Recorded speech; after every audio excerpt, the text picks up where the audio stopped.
स्नेहा दिल्ली के राजौरी गार्डन के रामविलास नामक सोसाइटी में अपने माता पिता के साथ रहती है। उसके पिताजी एक बहुत बड़े उद्योगपति हैं और उसकी माताजी एक बहुत बड़ी सोशल वर्कर हैं। उसके माता पिता दोनों ही वर्किंग हैं। इसीलिए उन्होंने स्नेहा की देखभाल के लिए घर में एक परमानेंट मेड रख रखी है जिसका नाम सुनीता है। सुनीता स्नेहा की देखभाल करती है, उसे स्कूल छोड़कर आती है, उसके साथ खेलती है और उसे अपने हाथों से खाना खिलाती है। स्नेहा बहुत ज्यादा लाड प्यार में पल रही थी। दूसरी तरफ उसी की ही सामने वाली सोसाइटी में आंचल नाम की एक लड़की अपने माता पिता के साथ एक छोटे से मकान में रहती थी।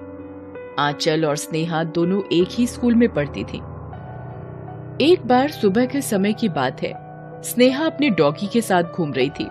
तभी वो आंचल के घर के सामने से निकल रही थी। तब वो देखती है कि आंचल घर में झाड़ू लगा रही है। आंचल, तुम क्या कर रही हो? मैं झाड़ू लगा रही हूँ। क्यों, तुम्हारे यहाँ नौकर नहीं है क्या? नहीं, आज मम्मी की तबीयत ठीक नहीं है, इसीलिए मैं ही झाड़ू लगा रही हूँ। तुम नौकर रखोगे भी कहाँ से? इतना कहकर वो वहां से चली जाती है और आंचल अपने काम में लग जाती है। स्नेहा इसी तरह हमेशा आंचल को नीचा दिखाती। वो हमेशा ही अपने पैसों पर, अपने स्टेटस पर घमंड करती थी, पर आंचल इससे बिल्कुल विपरीत थी। वो स्नेहा को अपनी दोस्त मानती थी, इसीलिए वो उसकी किसी भी बात का बुरा नहीं मानती थी। ऐसे ही एक बार की बात है, आंचल मार्केट से कुछ सब्जियां लेकर आ रही थी। उसी समय स्नेहा की गाड़ी आकर रुकती है। आंचल स्नेहा को देखकर, हेलो स्नेहा। हे, नाइस कार, तुमने नई कार ली है? हाँ, ये मेरी नई कार है। मेरे पापा ने ये कार अभी ली है, टॉप मॉडल है।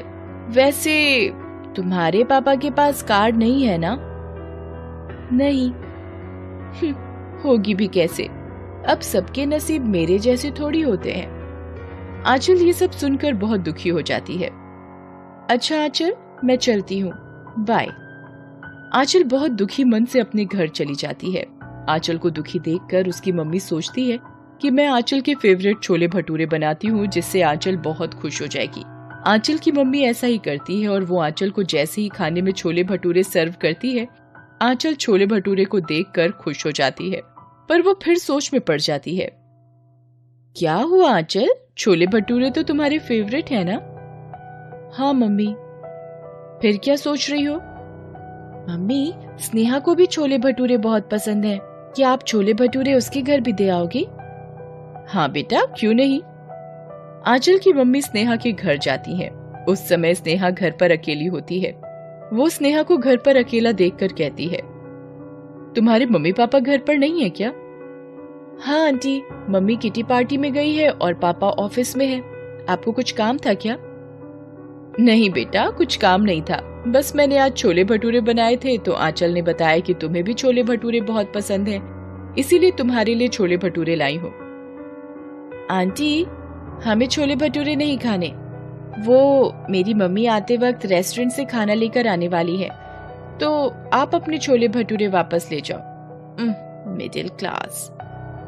ठीक है, हमें मिडिल क्लास के घर का खाना तो क्या, पानी भी पीना पसंद ना करें। ऐसे ही कुछ दिन और बीत जाते हैं और फिर एक दिन स्नेहा के घर में सुनीता नाम की नौकरानी स्नेहा के बेडरूम में साफ सफाई कर रही होती है। उसी समय स्नेहा वहां आती है। सुनीता दीदी। हाँ, आपके कपड़े कितने पुराने और कितने गंदे हैं। वैसे आपके पास ज्यादा कपड़े होंगे भी नहीं, क्योंकि आप गरीब जो हो। सुनीता ये सब सुनकर बहुत दुखी हो जाती है। वैसे आपका घर ठीक ठाक ही होगा ना, हमारे जैसा थोड़ी होगा। अरे मैं भी ना, अगर आपका घर अच्छा होता तो आप हमारे यहाँ काम थोड़ी करती। चलो खैर, आप अपना काम करो वरना आपको पैसे नहीं मिलेंगे। सुनीता बहुत दुखी हो जाती है और दुखी मन से ही अपने काम में लग जाती है। रात में जब उसके मम्मी पापा घर आते हैं तो उसके पापा बहुत दुखी होते हैं। क्या हुआ पापा, आप दुखी क्यों हो? हमारा एक बहुत बड़ा कंसाइनमेंट था जो कि अब्रॉड जाना था कल ही, और हमने सारा का सारा कंसाइनमेंट रेडी भी कर लिया, पैकिंग भी कर ली और बुक भी कर दिया था। बस भेजने ही वाले थे, तभी उनका कॉल आ गया कि कंसाइनमेंट कैंसिल हो गया है। और बेटा हमने इस कंसाइनमेंट के लिए मार्केट से, बैंक से बहुत पैसा उठा रखा है। अब हमारा क्या होगा कुछ समझ नहीं आ रहा। हम रास्ते पर आ जाएंगे। ऐसा कुछ नहीं होगा पापा, आप परेशान मत हो। बेटा अब कुछ नहीं हो सकता। अब हम गरीब हो गए हैं। ये घर, गाड़ी, अब कुछ नहीं रहेगा हमारे पास। स्नेहा और उसके माता पिता सभी बहुत दुखी होते हैं और हर तरफ से कोशिश करते हैं कि कंसाइनमेंट कोई ले ले, जिससे बैंक के लोन, मार्केट का पैसा टाइम पर जमा कर पाए। पर उन्हें हर जगह से निराशा ही हाथ लगती है। समय धीरे धीरे बीतता जाता है। एक सप्ताह बाद अखबार में उनके घर नीलाम के बारे में एक इश्तेहार निकलता है, जिसे आंचल पढ़ लेती है। आंचल इश्तेहार पढ़ने के बाद दौड़ी दौड़ी अपने पापा के पास जाती है और स्नेहा के परिवार की स्थिति के बारे में सब कुछ बताती है। ये सब सुनकर उसके पिताजी कहते हैं, उन्हें अपने कर्मों की सजा मिल रही है। पापा, आप ऐसा कह रहे हैं, जबकि आपने ही हमें सिखाया कि कभी भी किसी का मजाक नहीं उड़ाना चाहिए और हमेशा जरूरतमंदों की मदद करनी चाहिए। स्नेहा तो फिर भी मेरी सहेली है। प्लीज पापा, आप कुछ करो ना। बेटा हम गरीब हैं। हमारे पास इतने पैसे नहीं हैं कि हम उनकी कुछ मदद कर सकें। पापा मैं कुछ नहीं जानती, आपको कुछ न कुछ तो करना ही होगा। ठीक है बेटा, मैं अपने बॉस से इस बारे में बात करता हूँ कि शायद वो कंसाइनमेंट ले लें या किसी और को दिलवा दें। मैं कोशिश करता हूँ कि कुछ काम बन जाए। ठीक है पापा, आप जल्दी जाओ और अपने बॉस से बात करो। ठीक है बेटा। आंचल के पिता अपने बॉस के पास जाते हैं और उन्हें सारी बात बताते हैं। ये सब सुनकर और आंचल के पिता की ईमानदारी और व्यवहारिकता को देखते हुए वो मदद करने के लिए तैयार हो जाते हैं।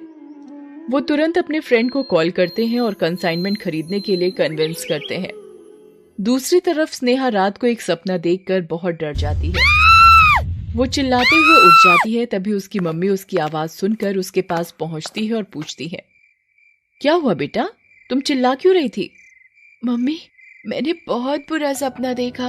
मैंने देखा कि सुनीता आंटी, आंचल की मम्मी और उसके पापा सभी लोग जोर जोर से मुझसे कह रहे थे कि ये तुम्हारे कर्मों की सजा है और तुम हमें नीचा दिखाओ और हमारा अपमान करो। अब तुम भी गरीब हो जाओगी। तब पता चलेगा कि गरीब होना क्या होता है, जब तुम भी छोटी छोटी चीजों के लिए तरसोगी। मम्मी, ये सब मेरी ही गलती है। सही में मुझे अपने कर्मों की ही सजा मिल रही है। हमने तुम्हें पहले भी समझाया था कि कभी किसी का अपमान नहीं करना चाहिए। अभी भी कुछ देरी नहीं हुई है।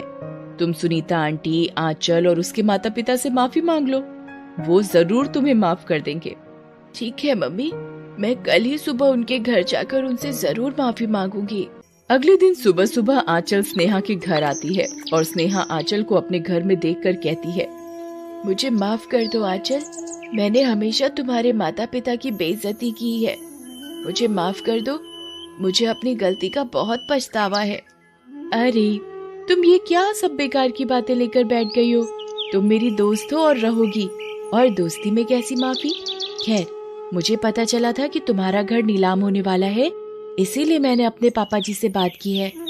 वो अपने बॉस से कंसाइनमेंट खरीदने के लिए रिक्वेस्ट कर रहे हैं। शायद तुम्हारा काम हो जाएगा। इतने में ही आंचल के पिता स्नेहा के घर पहुंच जाते हैं और स्नेहा के पिताजी से कहते हैं, भाई साहब, आप परेशान मत हो। मैंने अपने बॉस से बात की थी। उन्होंने अपने फ्रेंड से बात करके मुझे अभी बताया कि आपका कंसाइनमेंट खरीदने के लिए वो रेडी हैं। ये सब सुनकर स्नेहा के पिता और उनके परिवार के सभी सदस्यों की आंखों में खुशी के आंसू आ गए। उन्होंने तुरंत ही आंचल के पिता को गले लगाते हुए कहा, भाई साहब, आपका बहुत बहुत धन्यवाद। अगर आज आप हमारी मदद नहीं करते तो हम रास्ते पर आ चुके होते। मैं किस मुंह से आपका शुक्रिया अदा करूं? अपनों को भी भला कोई शुक्रिया अदा करता है?